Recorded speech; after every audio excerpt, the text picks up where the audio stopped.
ಆಯ್ತಾ ಊಟ? ಏನ್ ತಿಂದ್ರಿ? ಪೊಂಗಲ್, ಖಾರ ಪೊಂಗಲ್. ಸ್ವೀಟ್ ಪೊಂಗಲ್ ಇಲ್ವಾ? ಇಲ್ವಾ? ಹೇಗೆ? ಯಾರಿಗೂ ಇಷ್ಟ ಇಲ್ವಾ ಸ್ವೀಟ್ ಪೊಂಗಲ್? ಸ್ಕೂಲಲ್ಲಿ ಬರಲ್ವಾ? ಈ ಸತಿ ಹೇಳೋಣ ಸ್ವೀಟ್ ಪೊಂಗಲ್ ಮಾಡ್ಸಕ್ಕೆ ಹೇಳೋಣ. ಓಕೆ, ಇವತ್ತು ನಮ್ಮ ಟಾಪಿಕ್ ಏನ್ ಮಾತಾಡೋಣ? ಮೊಬೈಲ್ ಬಗ್ಗೆ. ಆಗ್ಲೇ ಆಗೋಯ್ತಲ್ಲ ಮೊಬೈಲ್ ಬಗ್ಗೆ.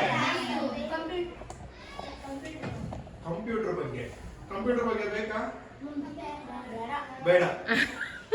ಇನ್ನೇಂದ್ರ ಬಗ್ಗೆ ಬೇಕು ನಿಮ್ಗೆಲ್ಲ? ಸ್ಟೇಜ್ ಫಿಯರ್ ಬಗ್ಗೆ ಮಾತಾಡೋಣ. ಸ್ಟೇಜ್ ಫಿಯರ್ ಅಂದ್ರೆ ಏನು? ಫಿಯರ್ ಅಂದ್ರೆ ಏನು? ಜ್ವರ. ಆದ್ರೆ ನಾನ್ ಮಾತಾಡೋದು ಫಿಯರ್ ಭಯ. ಫೀವರ್ ಜ್ವರ, ಫಿಯರ್ ಭಯ. ಸ್ಟೇಜ್ ಫಿಯರ್ ಅಂದ್ರೆ ಏನು? 4 ಜನದ ಮುಂದೆ ಮಾತಾಡಕ್ಕೆ ಭಯ. ಯಾರ್ಯಾರು ಇದೆಯಾ ಭಯ? ಇದೆಯಾ? ಬಾ, ನಿನ್ನೆ interest.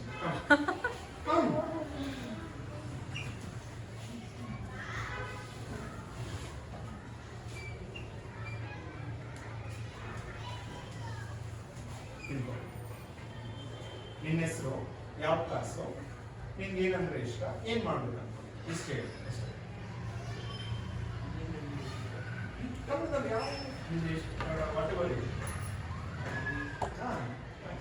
My name is Krishna Kumar. I am studying in 6th standard. What do you like? I like this drawing. What do you want to learn?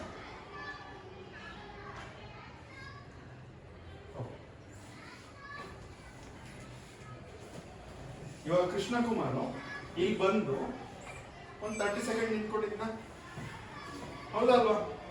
ಒಂದು 15ರಿಂದ 20 ಸೆಕೆಂಡ್ ಅಟ್ಲೀಸ್ಟ್ ನಿಂತ್ಕೊಂಡಿದ್ನಲ್ವಾ?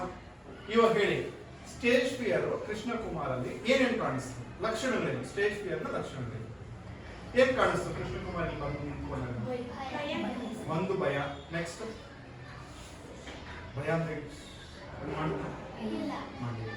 ನೆಕ್ಸ್ಟ್ ಖುಷಿ. ಖುಷಿ ಅಲ್ಲ. ನೆಕ್ಸ್ಟ್ ಹೆದರಿಕೆ. ನೆಕ್ಸ್ಟ್ ಧೈರ್ಯ ಇತ್ತಾ Krishna ಕುಮಾರ್ಗೆ? Next ಏನ್ ಕಾಣಿಸ್ತು ನೀವು? ಸ್ಟೇಜ್ ಫಿಯರ್ ಅಲ್ಲಿ ಕೃಷ್ಣ ಕುಮಾರ್ ಇಲ್ಲಿ ಬಂದು ನಿಂತ್ಕೊಂಡಾಗ 4 ಜನ ಮುಂದೆ, ನೀವೆಲ್ಲರೂ ಒಂದು 20 ಮೆಂಬರ್ಸ್ ಇದ್ದೀರಾ? 29 ಮೆಂಬರ್ಸ್. Very good. 29 ಮೆಂಬರ್ಸ್ ಮುಂದೆ ಕೃಷ್ಣ ಕುಮಾರ್ ಒಬ್ಬನೇ ನಿಂತ್ಕೊಂಡಾಗ ಅವ್ನಿಗೆ ಏನ್ ಅನ್ಸಿರ್ಬೋದು? ಫಸ್ಟ್ ಭಯ ಆಗಿದೆ. ಏನಕ್ಕೆ ಭಯ ಬಂದಿರ್ಬೋದು?